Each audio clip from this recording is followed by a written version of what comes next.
अच्छा Swami ji, structural imbalance होने की वजह से, स्ट्रक्चरल इम्बैलेंस से बीपी भी होता है, उसके लिए भी बहुत अच्छा है। जी मेरे भाई। स्वामी जी कई बार लोगों के पैर जो है दोनों, उनमें छोटे बड़े हो जाते हैं। कोई पैर बड़ा है और कोई पैर छोटा हो गया, जिससे जाहिर है चलने फिरने में दुश्वारी होने लगती है। तो क्या ऐसे कुछ केसेस आपके पास आए और फिर दोनों पैरों के साइज एक बराबर हुए? हाँ, ये मकरासन, भुजंगासन, सर्वासन, मरकटासन जो हम करवाते हैं, और बैठ करके और लेट करके भी जो पैरों को आगे पीछे ऐसे खिंचवाते हैं इससे, और नाभि धरण ठीक करके, नाभि धरण ठीक करने के लिए नाभि को एक तो पुरुषों के तो ऐसे माप लेते हैं, और माँ बहन बेटियों के यह दोनों अंगुलियों के नीचे जो पहली बड़ी सी रेखा है, इस रेखा को ऐसे मिलाने के बाद यदि ऊपर की अंगुलियों के पोरों में फ़र्क नहीं पड़ता, नहीं तो ऐसे ऊपर नीचे मिलती है। मैं तो प्रयत्न पूर्वक ऊपर नीचे कर रहा हूँ, तो मेरा तो ठीक है, एकदम ठीक है स्वामी ये जी। पोरवा मिलना चाहिए सबसे छोटी उंगली का ऊपर वाला। हाँ, तो ऐसे ये गड़बड़ हो जाए तो गड़बड़ होता है, उससे भी पैर छोटे बड़े हो जाते हैं। और उसके लिए पवन मुक्तासन, उत्तान पादासन बड़ा ज़बरदस्त काम करते हैं। इससे नाभि धरण एकदम ठीक हो जाती है। नाभि पर लोटा रख करके भी हमने ठीक करके दिखाया हुआ है। फिर जिधर छोटा पड़ जाता है ना पैर, अब जैसे ये इसका अंगूठे से भी पता लग जाता है, उल्टे लेट करके भी पता लग जाता है, सीधे भी लेट करके, ऐसे किसी का अंगूठा फिर ऊपर नीचे हो जाता है।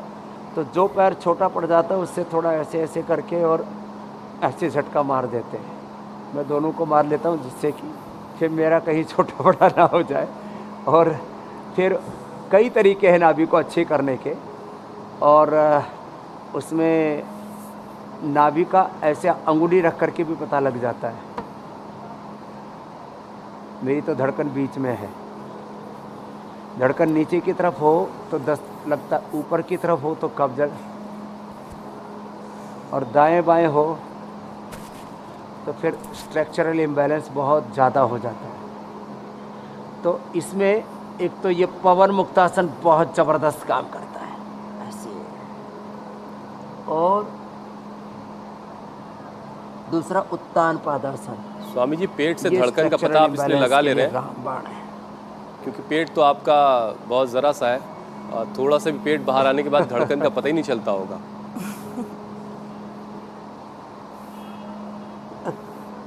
ये आप बात एकदम ठीक कह रहे हैं। तो उसके लिए वेट कम करने वाले अभ्यास, इंडिया टीवी का मोटापा वाला अभ्यास देखकर फेसबुक पर या यूट्यूब पर चले जाए। तो ये फेसबुक यूट्यूब भी बड़ी मदद करती है। इसमें पीछे वाले प्रोग्राम्स भी देख सकते हैं।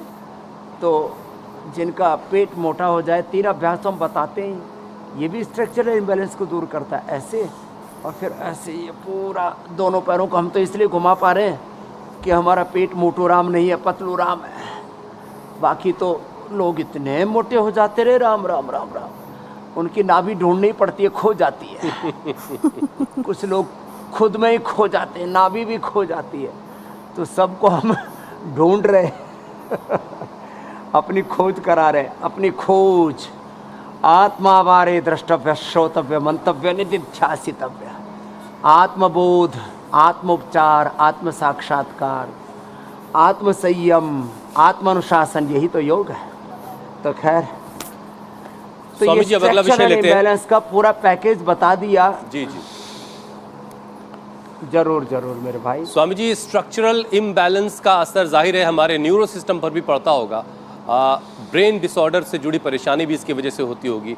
तो कौन कौन से प्राणायाम है, अब ज़रा प्राणायाम पर आते हैं। एक पूरा सेशन करवाइए जिससे न्यूरो सिस्टम और ब्रेन को भी ताकत मिले।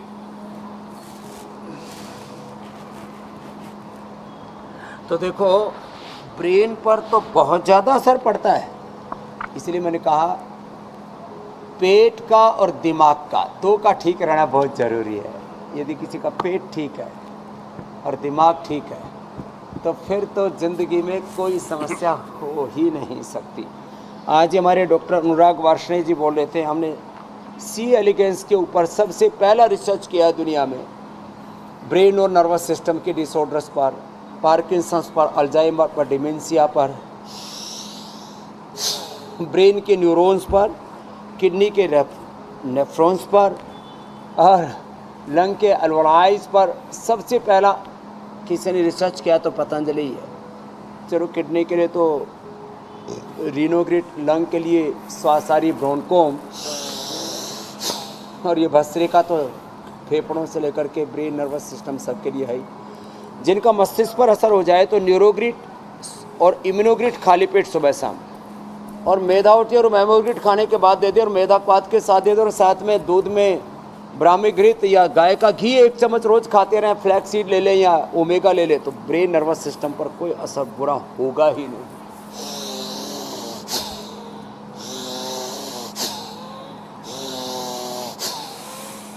अब जो थोड़े जवान है, यंग है, यूथ, उसके लिए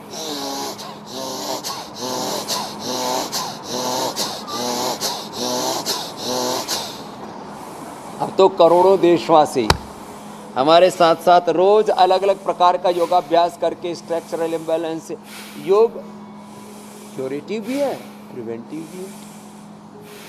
योग से प्राइमरी हेल्थ, सेकेंडरी हेल्थ, बीमारियों का control, cure, acute management, rehabilitation, palliation, sustainable health, not only physical, mental, emotional health, integrated health, holistic health हमें मिलती है।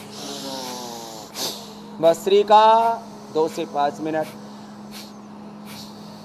और कुछ जो आसन नहीं कर पाते हमारे साथ बैठ कर के सुनते रहते हैं, अच्छी बातें सुनते रहते हैं, मोटिवेशन लेते रहते हैं, और योग से अपने स्वरूप से, अपनी निजता से रोज जुड़ते हैं। अथ योगानुशासनम योगश्चित्त वृत्ति निरोध तथा दृष्टो स्वरूप अवस्थानम, और प्राणायाम ही करते रहते हैं। उन्हीं से उद्धार हो गया करोड़ों लोगों का। सुबह सूरज की धूप में बैठ करके 1 सेकंड में एक व्यक्ति के अंदर 1 लाख से ज़्यादा एक्टिविटी होती है 1 सेल के अंदर, और 37 ट्रिलियन सेल्स में उसको मल्टीप्लाई कर लो। जो योग करते हैं तो 10 लाख से लेकर के 1 करोड़ तक ये एक्टिविटीज बढ़ जाती है, एक सेल लेवल तक। अब ये कितना सूक्ष्मतम धरातल पर जाकर के प्राणायाम लाभ करता है। कपालभाति 1 सेकंड में हमारी 10 गुना से लेकर के 100 गुना तक हमारी ऊर्जा को बढ़ा देता है। एक सेल में 1 लाख से जो एक्टिविटी उनको 10 लाख 1 करोड़ तक बढ़ा देता है कपालभाति। और इससे liver, kidney, spleen, intestine, pancreas, uterus, ovary, prostate, lung, thyroid, heart सब एकदम स्वस्थ होते हैं। इंडिया टीवी हर वक्त हर जगह डाउनलोड करने के लिए सर्च करें India TV news Google play store या ऐप स्टोर पर।